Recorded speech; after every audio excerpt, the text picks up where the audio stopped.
আল্লামা দেলোয়ার হোসেন সাঈদী সাহেবের call record ফাঁস। দর্শক মণ্ডলী একটু আঁটো হয়ে বসুন, কারণ আজকে আপনাদের সামনে এমন একটি কল রেকর্ড নিয়ে এসেছি যেটা সাবেক প্রধানমন্ত্রী তার গণভবনে রেখে দিয়েছিল, যেটা কোনো সময় সে পাবলিক করতে চায়নি। দর্শক, আজকে আপনাদেরকে দেখাবো আল্লামা দেলোয়ার হোসেন সাঈদী সাহেবের কল রেকর্ড। এই কল রেকর্ডটি এতদিন কিন্তু কোনো জায়গায় প্রকাশিত হয়নি, এখন এটি নেট দুনিয়ায় প্রচুর ভাইরাল হয়ে গিয়েছে। আই লাভ ইউ আল্লামা দেলোয়ার হোসেন সাঈদী সাহেব, আমরা সবাই আপনাকে আল্লাহর জন্য ভালোবাসি। দর্শক মণ্ডলী, যিনি 10-11টি বছর জালিমের কারাগারে বন্দী ছিলেন অনেক কষ্টে, যিনি কালেমার দাওয়াত দিতে গিয়ে এত কষ্ট সহ্য করেছেন, যাকে সাবেক প্রধানমন্ত্রী তিলে তিলে মেরেছে, এবং আপনারা সকলেই জানেন তিনি হাসি মুখে হাসপাতালে ঢুকলেন এবং বের হলেন মৃত লাশ হয়ে। আপনারা সকলেই জানেন এটি একটি ষড়যন্ত্র। যারা যারা আল্লামা দেলোয়ার হোসেন সাঈদী সাহেবকে মন থেকে প্রাণ থেকে ভালোবাসেন, আজকের ভিডিওটি সকলেই শেয়ার করে দেবেন ইনশাআল্লাহ। দর্শক, তার আগে কিছু কথা বলে নিচ্ছি। এইখানে কল রেকর্ডে আল্লামা দেলোয়ার হোসেন সাঈদী সাহেব তার পুত্রবধূ, তার পুত্র এবং তার নাতির সাথে কথা বলেছেন। আপনাদেরকে সকল কথাগুলি দেখানোর চেষ্টা করব, তো আপনারা সকলেই মনোযোগ দিয়ে ভিডিওটি দেখতে থাকুন। আমাদের সকলের মাথার তাজ, আমরা যার জন্য জীবন দিতে প্রস্তুত, যাকে আমরা মনে প্রাণে শ্রদ্ধা করি, মরহুম আল্লামা দেলোয়ার হোসেন সাঈদী সাহেবের কল রেকর্ডটি এখন আপনাদেরকে শোনাবো ইনশাআল্লাহ। AHPTV, surviving in the way of Allah. আসসালামু আলাইকুম। হ্যালো। আসসালামু আলাইকুম। আসসালাম, ভালো আছো? আছি আল্লাহর রহমতে ভালো। আব্বা, আপনি কেমন আছেন? আলহামদুলিল্লাহ। আব্দুল সালামের অবস্থা কেমন?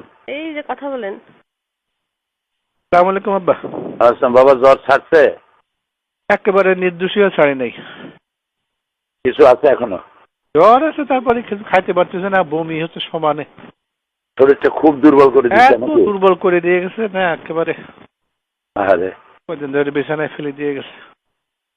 এটা কি জ্বর? কি বলে ডাক্তার? ওষুধপত্র খাইছো কিছু? হ্যাঁ, কালকে রাত্রে তো আমাকে শিবির নিয়ে গেছিল ডাক্তারের কাছে। সিজনাল জ্বর সম্ভবত ধরছে। আচ্ছা আব্বা, হ্যাঁ ওই যে ব্যারিস্টার রাজ্জাক সাহেবের যে অবস্থা দেখলাম, হ্যাঁ। আপনিও এরকম করলে তো ওরা তো আসলে কোর্টের আইনে তো মানবে না। আরে, করুক আর না করুক, আমাদের চেষ্টা যা আছে তা করতে করতে কি? তা ঠিক, মানুষের হাতে চেষ্টা যা আছে মানুষ তো তা করে। তারপরে চাঁদপুরে কার একজন মাহফিল হচ্ছিল, সেখানে হয়তো এই যে শাহতলির পীর সাহেবের মাহফিল, সেটাও হতে দেয় নাই, হতে দেয়নি। এরকমই করবে এখন। বড় ধরনের বিক্ষোভ টিক্ষোভ না ঘটলে বোধহয়। বিক্ষোভ কি? আল্লাহ তাআলার পক্ষ থেকে কোনো লানাত না আসলে তো আর কোনো রাস্তা নাই। আল্লাহু আকবার। লানত আর আসবে কি? সারা দেশ জুড়ে তো লানত এসে গেছে, সব জায়গায় বিশৃঙ্খলা। কি একটা আতঙ্ক ছড়াই দিল ইংলিশ মিডিয়াম স্কুলগুলার নাম করে সারা। এই যে এটা নিজের পায়ে নিজেরা কুড়াল মারা, এই যে কাজটা করতেছে, এখন বিদেশে যে শ্রম বাজার আছে তারা জঙ্গি দেশের লোকদেরকে নেবে কেন? বরং যা আছে সেগুলো ফেরত পাঠাবে। এই চিন্তা তো মাথায় থাকা উচিত। এই চিন্তাও তো তারা করে না যে প্রায় 1 কোটির মতো লোক বিদেশে চাকরি করে, ওই লোকগুলোর অবস্থা হবে কি? সেনাবাহিনীর হাজার হাজার লোকরা বাইরে আছে, তাদের সম্পর্কে লোকেরা ধারণা নেবে কি যে পুরোটা জঙ্গি দেশ। নিজের দেশের এমন বদনাম মানুষে করে। এটাই যদি ওরা ভাবতো ক্লিনটনের সময় ওই সেই বই লেখি ছাড়তো নাকি?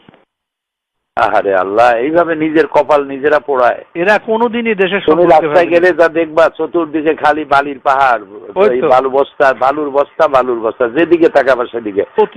দেশ একটা যুদ্ধের প্রস্তুতি চলছে। তাই তো দেখতেছি, পত্রিকায় দেখতেছি তো এরকম। খোদার লানত। আর ওই ভারতের জন্য এখন দেশটাকে টেক ওভার করা খুব সহজ হয়ে গেল। একদম ভারত এবং আমেরিকার জন্য এটা আফগান বানাবার একটা পুরো প্লট এবং আন্তর্জাতিক সমর্থনও পাবে। ঠকাবার জন্য সাহায্য করো। হ্যাঁ, এটা বলবো আর কি। আল্লাহর কাছে মাপ চাওয়া ছাড়া পথ নাই। আল্লাহ হয় মাফ করো, আর না হয় দেখাইও না।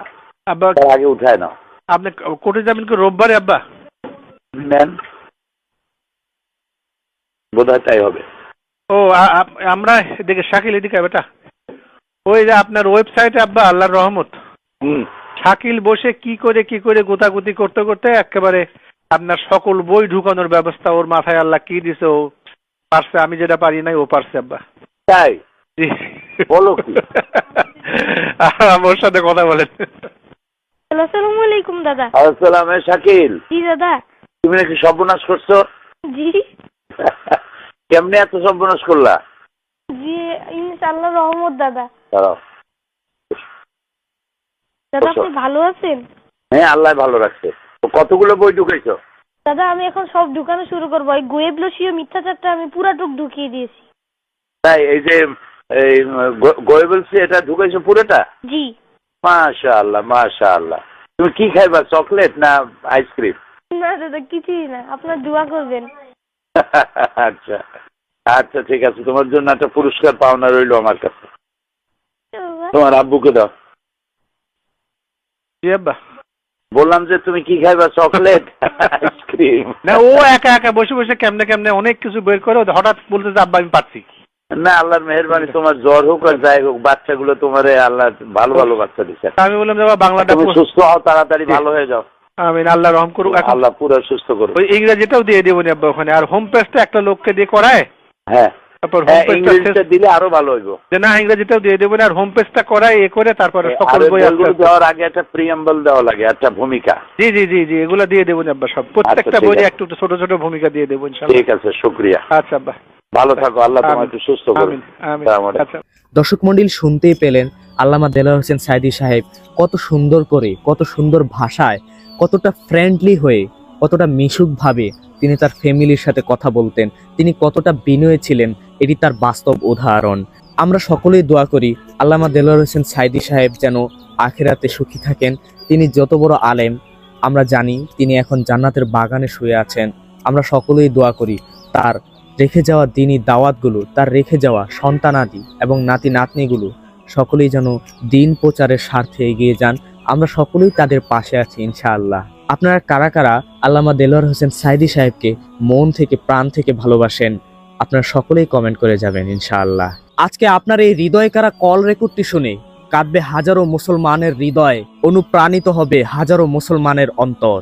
দর্শক মণ্ডলী, যিনি 10-11টি বছর জালিমের কারাগারে বন্দী ছিলেন অনেক কষ্টে, যিনি কালেমার দাওয়াত দিতে গিয়ে এত কষ্ট সহ্য করেছেন, যাকে সাবেক প্রধানমন্ত্রী তিলে তিলে মেরেছে, এবং আপনারা সকলেই জানেন তিনি হাসি মুখে হাসপাতালে ঢুকলেন এবং বের হলেন মৃত লাশ হয়ে। তো দর্শক মণ্ডলী, এই ছিল আল্লামা দেলোয়ার হোসেন সাইদী সাহেবের হৃদয় বিতারক কল রেকর্ড। আমি জানি আপনারা যারা যারা তাকে ভালোবাসেন, কল রেকর্ডটি শুনে অনুপ্রাণিত হয়েছে আপনারও অন্তর, একটু হলেও কেঁদেছে আপনার অন্তরটি। যদি আপনি ধর্মপ্রাণ মুসলমান হয়ে থাকেন, অবশ্যই আল্লামা দেলোয়ার হোসেন সাইদী সাহেবকে পছন্দ করেন, মনে প্রাণে ভালোবাসেন। আজকের ভিডিওটি এই পর্যন্ত, এবং এরকম আরো নিত্য নতুন ভিডিও পেতে অবশ্যই চ্যানেলটি সাবস্ক্রাইব করে পেজটি ফলো দিয়ে পাশে থাকবেন। আজকের মতো এখানেই বিদায় নিচ্ছি। আসসালামু আলাইকুম ওয়া রাহমাতুল্লাহি ওয়া বারাকাতুহু। সাবস্ক্রাইব করুন AHP টিভিতে। AHP TV, surviving in the way of Allah.